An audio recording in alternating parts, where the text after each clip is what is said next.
Let me.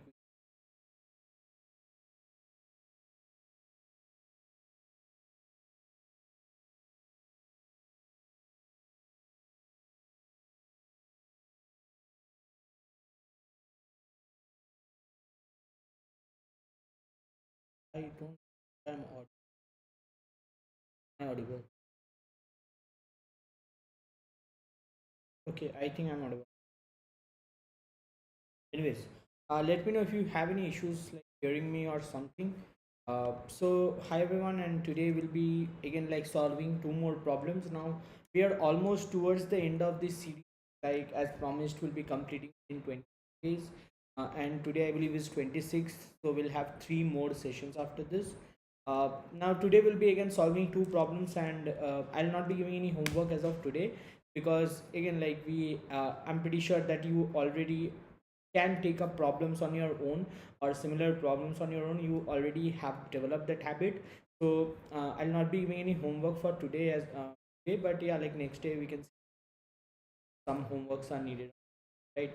So the first problem we'll start today with is expression tree. Now this is a very easy problem, I would say, but this is a very common question with respect to interviews as well, right? So although it's very easy problem and you can like just do it pretty simply, but it is very common with respect to interviews, and that's why I decided to take it up. Because anyone who is not like anyone who might get confused just seeing that, hey, this is the expression tree, I'm not sure about how to solve these questions, just for them I'm taking this up. So yeah, like we are given a tree, a expression tree. So what is exactly a expression tree? A expression tree is a special form of binary tree in which there are two types of nodes. One is a node that can contain some operator, and the second type of node is something that can contain some operand, right? So there are two types of node. One node will contain operator, one node will contain operand, right? And you have to return what is the expression, what is the evaluation that you get out of the expression. So the logic for evaluating the expression tree is pretty simple. So when you let's say you have some operator here into, right? So when you, and you don't have to worry about bracket, it should be in the DFS order only. The expression tree should be in the DFS order only. So when you have a operator, mostly it's a binary operator because we have a binary tree here. You take the whatever is the value in the left subtree, whatever is the value in the right subtree, and you combine these two values using this operator, right? So here we have into, so it's 5 into 4, right? So 5 into 4 is 20. So this will return 20.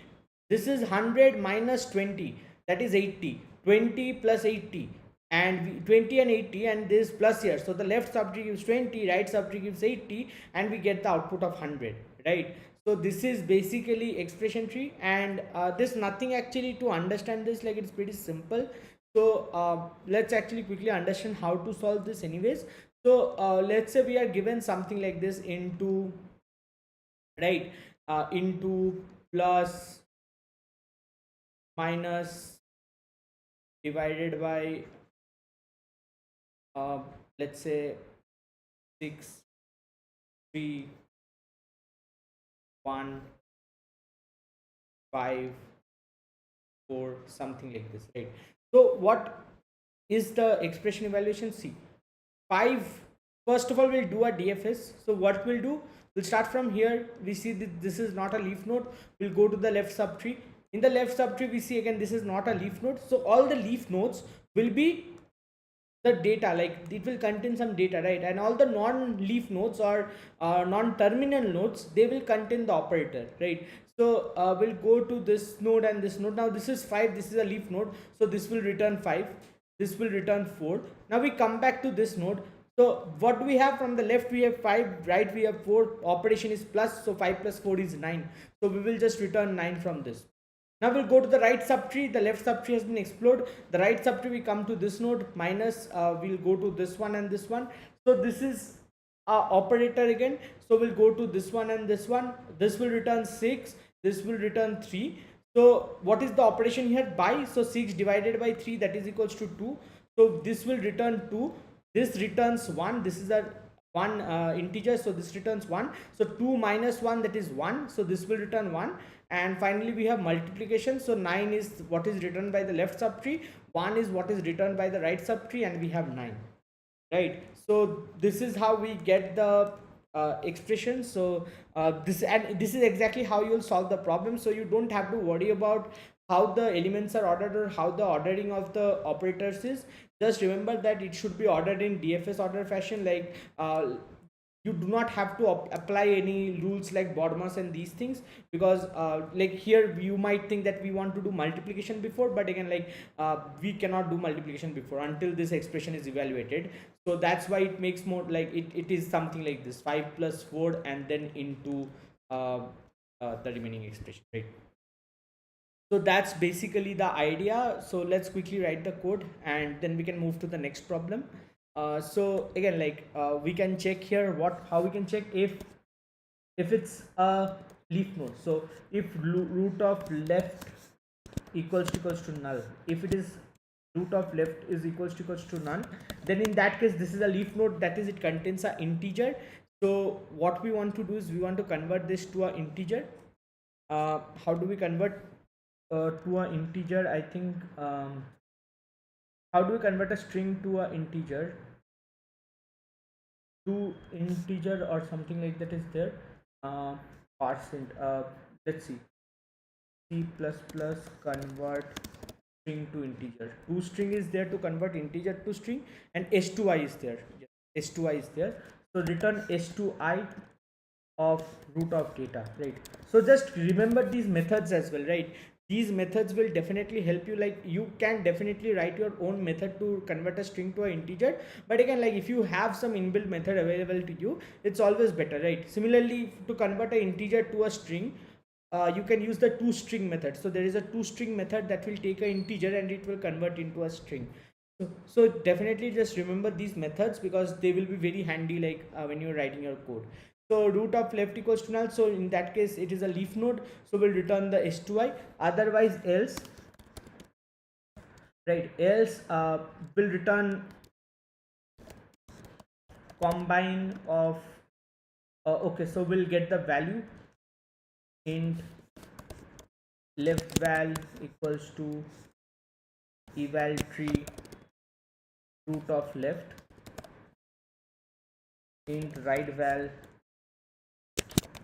equals to eval tree root of right, and finally we can return combine of left val, right val, and root of data that we have, right? So combine will be a private method, sorry, combine will be a private method, so it will be int combine, int val1, int val2, and we have the operator, right? So string operator. So again, like we can write a switch statement, switch, or if else as well, switch operator case plus, in that case will return val1 plus val2, case minus, then will return val1 minus val2, case multiply, then will return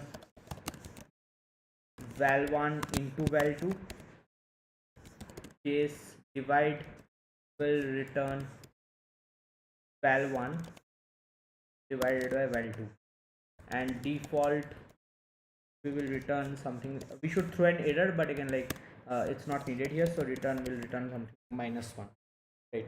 So that should be the switch statement. And let's actually try to run this. So compile and run. Switch. Oh, we cannot switch on a string. That's interesting. So we cannot switch on a string, so we have to go with if else statement.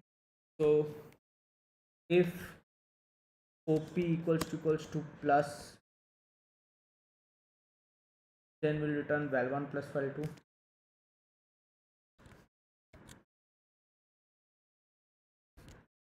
Else if op equals to minus, return val1 minus val2. Else if op equals to multiply return val1 into val2, else return val1 divided by val2. So that should be it. And finally,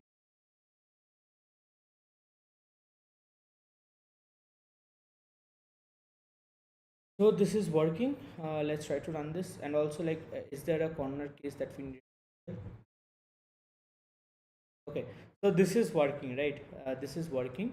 Now I'll actually give you a question, right? I'll give you an extension to this problem, and it is not a CP question. It is not a data structures question. Just think about it, right? I'll not be discussing the solution, but just think about it.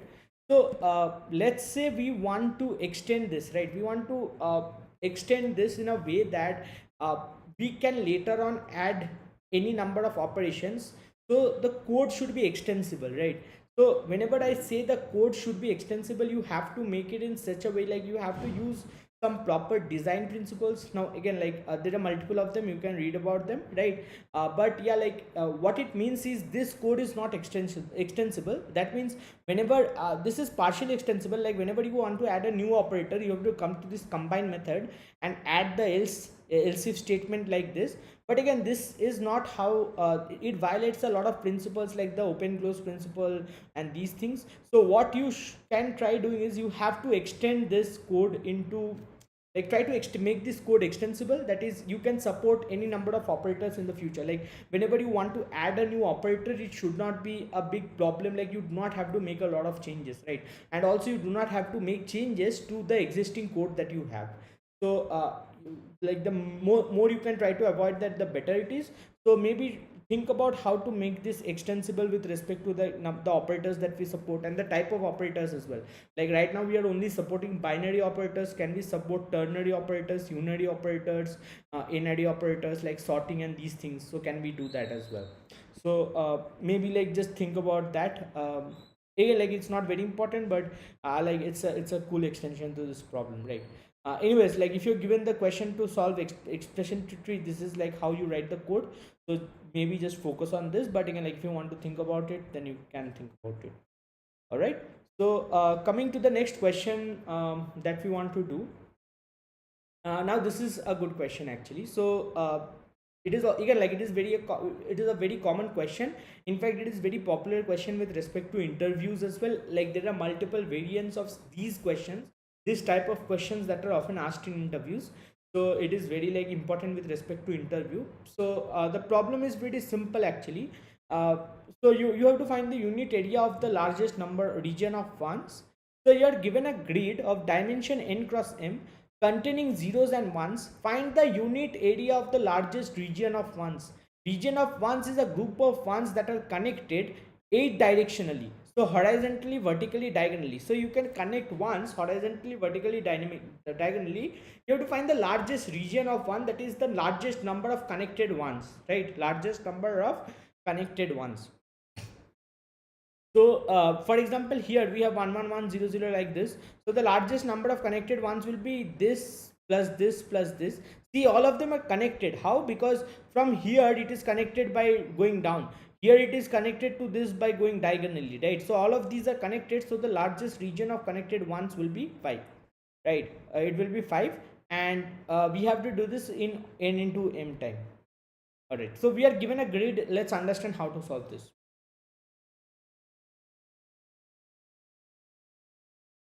So we are given a grid like this, let's say.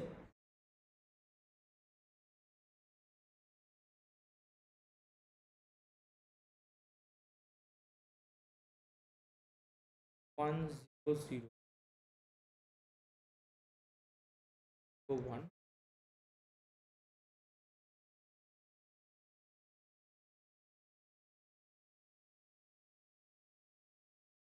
Okay.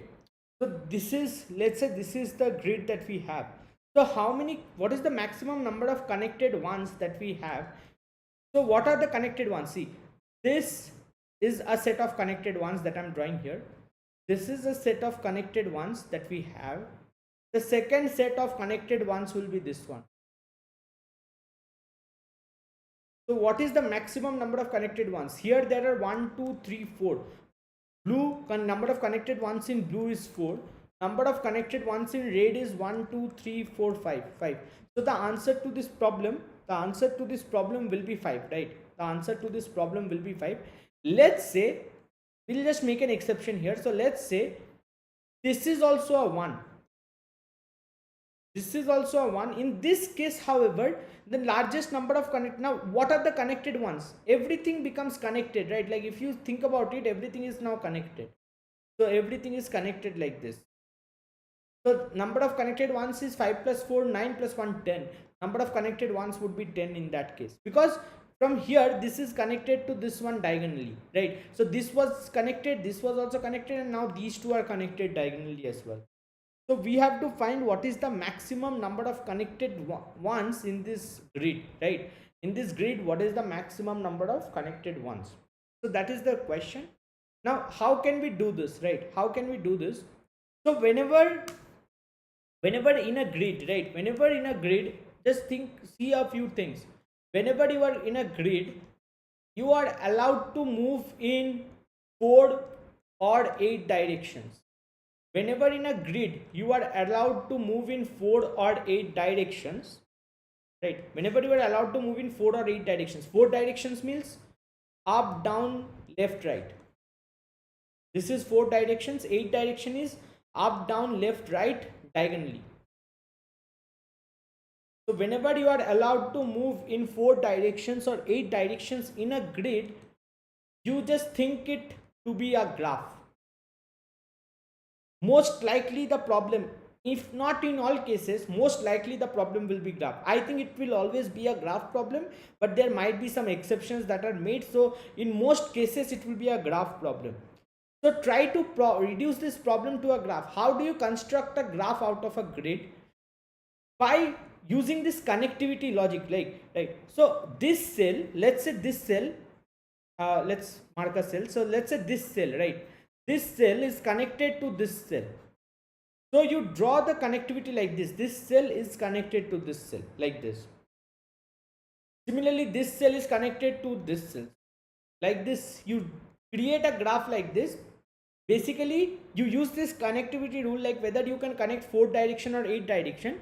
If you can connect on 4 direction, then with a cell you have a connectivity like this. The 4 directions, right? You have a node which is a cell. It is connected to the 4 neighboring cells. If you have a 8 connectivity, you have a graph. For each cell the graph would look like this. That is, it is connected 8 directions, right? Now these nodes in turn are connected like with each other, so it will be a graph eventually, right? So this is how the graph looks like from a cell point of view. So you will construct a graph. So you will construct a graph and then reduce the problem to a graph problem, right?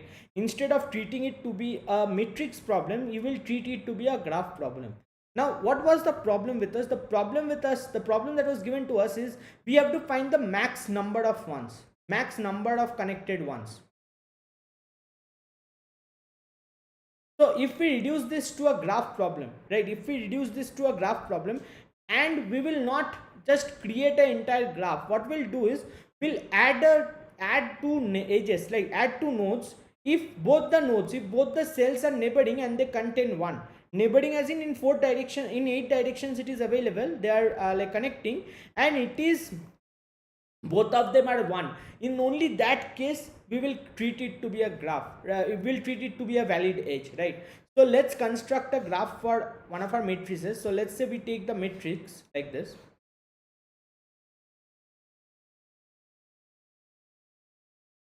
So it will be 1 1 0 0 1 1 0 0 1 1 1 1 1 0 0 0 1 1 0. Okay, so we have like this. Now what will be the resultant graph to this? The resultant graph will be something like this, that this is cell 0 comma 0, right? It has a 1, and only the nodes, what will be the nodes here? The nodes here will be only the nodes that has 1. So the next node that has 1 is 0 comma 1. So they are connected, right? Because they are neighboring. Next node that has 1 is 1 comma 0, and it is connected. Next node is 2 comma 0, it is connected. Next node is 2 comma 1, it is also connected. Next node that we have is 2 comma 2, it is also connected. And here we have 2 comma 3, sorry, 3 comma 2, it will be 3 comma 2, it will be 2 comma 3, 2 comma 2, this one, this is also connected, and it will be 3 comma 3 comma 0 1 2. Okay, this is 2 0 1 2, so 2 comma 2, and this will be 3 comma 3, 3 comma 3. These are connected, and this is also, there is also a connected component here, so this will be 0 1 2 3 4, 0 comma 4. This is connected to 1 comma 4 and 1 comma 3. So this is another connected component. So what is the largest size of connected component? 1 2 3 4 5 6 7 8. 8 is the largest size, so we'll return 8, right? And this is how we'll solve the problem. So like once we have reduced this to a graph, we can easily find the number of elements in a connected component. How we can do a DFS, right? We can DFS and find the number of elements in each connected component, and then we can return the maximum count. So this is how we can solve the problem. So let's look into the code for this. I hope it's clear, the logic is clear with everyone. To find max area grid, we have to grid. Okay, we will also need a visited array, right? So let's maintain here vector int matrix vector bool grid int n comma m. N equals to grid dot size, m equals to grid 0 dot size, matrix equals to grid, and this will be visited. Matrix equals to grid and visited equals to vector bool n of each element is vector bool of m, and initially everything is false, so this is visited, right? Now for, and here we'll maintain the answer as well, or count connected equals to 0, and answer will maintain it here, int answer equals to 0. For int I equals to 0, for int I equals to 0, I less than n, I plus plus,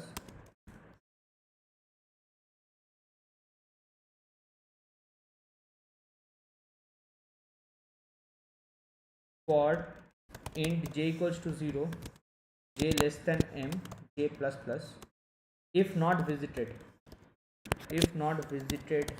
ij, and grid ij equals to 1. In that case, what we'll do is we'll start a DFS from ij. We'll start a DFS from ij, and also we'll set here connected count connected equals to 0. We'll do DFS, and then answer equals to max answer count connected. Okay. So we'll do the DFS here. Void DFS int row int column. Also we'll maintain a method here, bool is valid if a cell is valid, right? If a cell is valid, so we'll take row and column here. If row less than 0, or row greater than equal to n, or column less than 0, or column greater than equal to m, or matrix of row column equals to 0, or visited of row column, if visited of row column is true, in that case will return false, else return true. If a cell is valid, that is we can visit that, right? So now what we'll do here, we'll visited, we'll mark it to be visited. So not here, actually we'll mark it to be visited here. Visited ij equals to true. Visited ij equals to, and in DFS what we'll do is when we visit a node, we'll do count connected plus plus, count connected plus plus, and for int I equals to -1. So what are the next set of nodes, right? Next set of nodes will be row -1 column -1, or row -1 column, or row +1 column. Sorry, it will be what, it can be any combination of row -1 or row +1, row or row +1, and column -1 column and column +1, any combination of this except row and column, which is the current cell itself, right? Except row and column, it can be any combination of row -1 row +1, and column -1 column +1, right? So that is row -1 column -1, row -1 column, row -1 column +1, row column -1, row column +1, row +1 column -1, row +1 column, row +1 column -1, right? And row column will be except, right? So for int I equals to -1, I less than equal to 1, I plus plus, or let's call it d row. D row, that is differential on row. D row is plus plus. Similarly, for int d column equals to -1, d column less than equal to 1, d column plus plus, less than equal to 1, d column plus plus, right? So if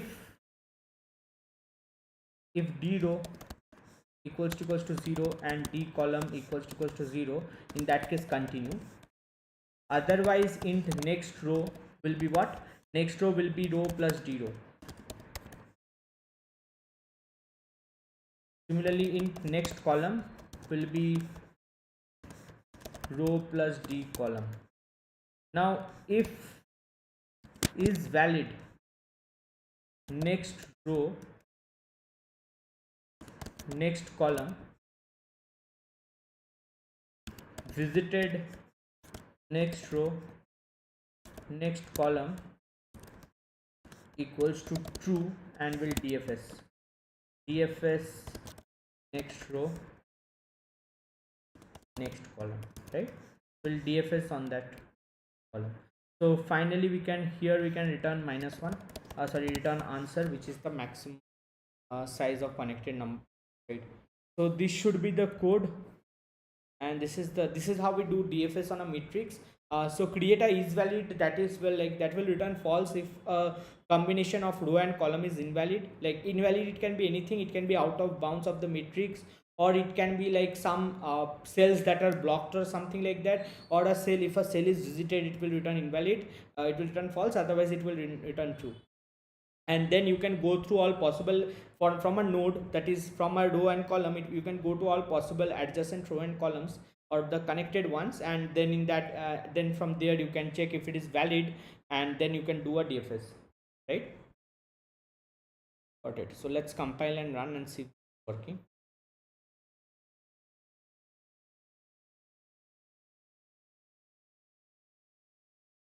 Okay, so we are getting 2. Why are we getting 2? Count connected plus plus. So each time we are visiting something, we are doing count connected plus plus.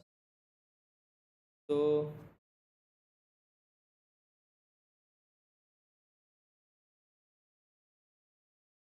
column rows, so we start from 0 0, right? 0 I less than n I plus plus j 0, if not visited ij and did ij is equals to 1, right? Yes.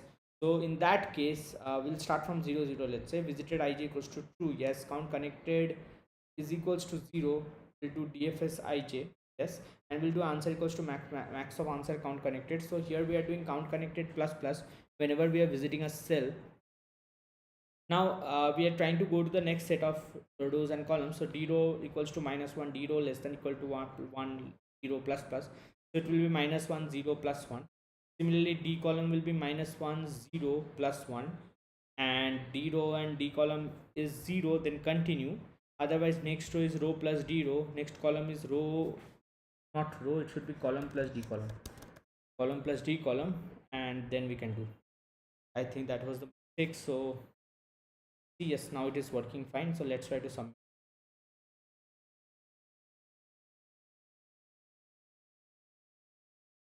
I think this is working fine. Yep. So this is how you can do a DFS on a matrix.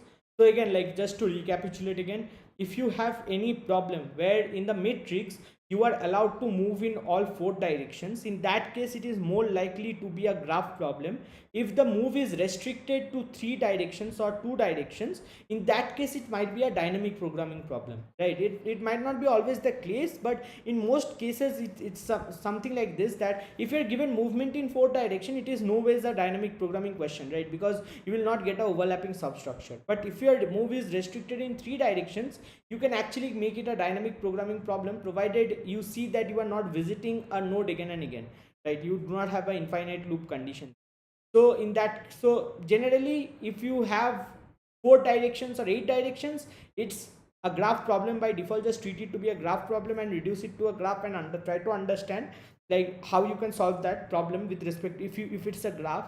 And if it's a, if it's a three direction, if you're allowed to go to three directions or two directions, in that case it's more likely a DP problem, right? So you can think about DP states in that. So yes, that's all I wanted to discuss today. I hope that no one has any doubts. If you have any doubts, please let me know. Otherwise, we can end the class here today. And I'm expecting that you will be practicing some questions, similar questions. Just try to find some grid-based problems and try to solve them out. Right. So let me know if you have any doubts.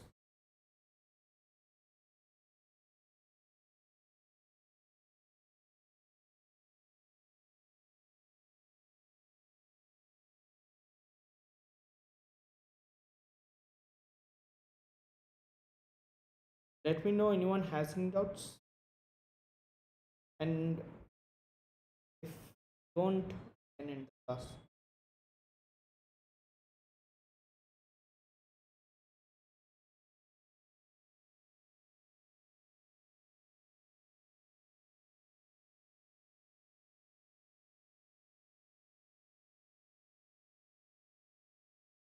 All right. I believe you don't have any questions.